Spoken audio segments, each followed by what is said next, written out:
I thought her late nights and girls' trips were harmless, until her best friend spilled a truth that shattered everything. If someone had asked me 6 months ago if my marriage was solid, I would have said yes, no hesitation. Jessica and I had been together for 5 years, married for 3. We weren't perfect, but who is? We laughed often, traveled, shared dreams. Or so I thought. Lately, she'd been distant, more glued to her phone, slow to respond to texts, and never quite present. I chalked it up to work stress. She was in PR, juggling demanding clients, and those occasional weekend retreats with her best friend Chloe seemed like a healthy escape. I trusted her, because that's what love does, right? Until that one night.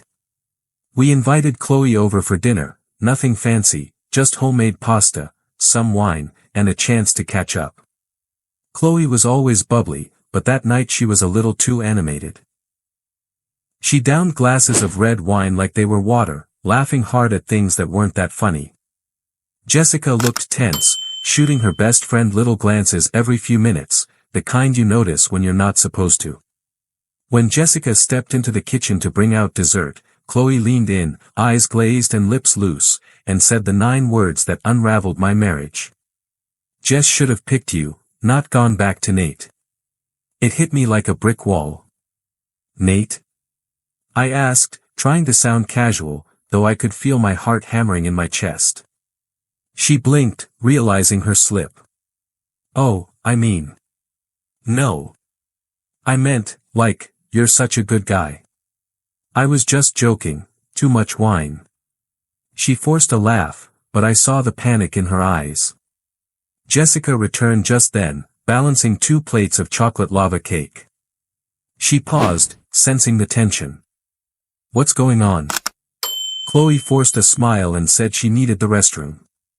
As she walked away, I looked Jessica dead in the eyes. Who's Nate?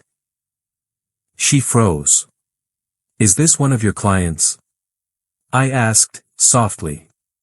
She hesitated. What are you talking about? Who's Nate? Her voice was calm, too calm. But I wasn't stupid. That name wasn't random. Chloe didn't invent it. That night, I didn't sleep. While Jessica was passed out beside me, I got out of bed and started digging. First her calendar, I remembered 2 girls' retreats she took in the past few months. I checked our shared bank statements. 2 hotel bookings under her name. Both on those weekends. I cross-referenced them with the hotel sites. One of them was the same resort we spent our first anniversary at. The next morning, I pretended everything was normal. Kissed her goodbye, made her coffee. But at work, I couldn't focus. I needed answers. I called a friend who worked in IT and asked if he could recover deleted messages from a synced email account.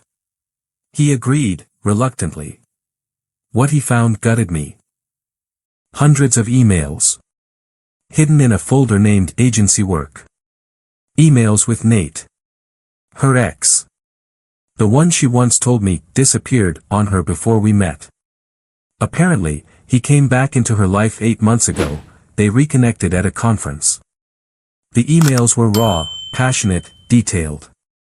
They talked about how they never lost their connection. About how being with me felt like stability, not love. She even described our sex life. I felt like my heart was being pulled apart word by word. One email crushed me more than any other. She wrote to Nate. I don't know how long I can keep lying to him. He still looks at me like I'm his everything. I was. Until that moment. I waited a week. During that time, I kept collecting everything, emails, hotel receipts, even a few discreet photos from a friend who saw them together at a bar.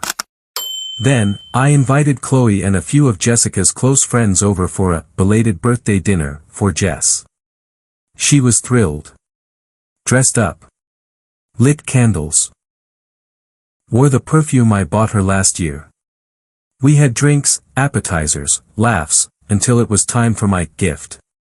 I dimmed the lights. Plugged in a USB to the TV. The screen lit up. First, a slideshow, old photos of us. Vacations. Our wedding. Smiling faces. Then it changed. Screenshots of emails. The same romantic hotel rooms booked twice. Photos of her and Nate, holding hands. Kissing. Silence. Heavy, aching silence. Jessica sat frozen, her fork suspended midair. Chloe covered her mouth. One of Jess's friends stood up and walked out. Jessica stammered, "This isn't, I can explain." But I'd heard enough. I turned to her and said, "While you were rekindling old flames, I was building a life for us. You burned it down. Happy birthday." I walked out. And this time, she didn't follow. We're divorced now. She tried apologizing, but it was all too late. She lost her job eventually. Apparently, Nate ghosted her again. History repeats itself. And Chloe? She later called to apologize. Said she hadn't meant to expose her like that. But to be honest, I'm glad she did. It wasn't a text, a photo, or a suspicious lipstick stain that exposed her. It was her best friend's loose tongue, and a truth too big to stay hidden.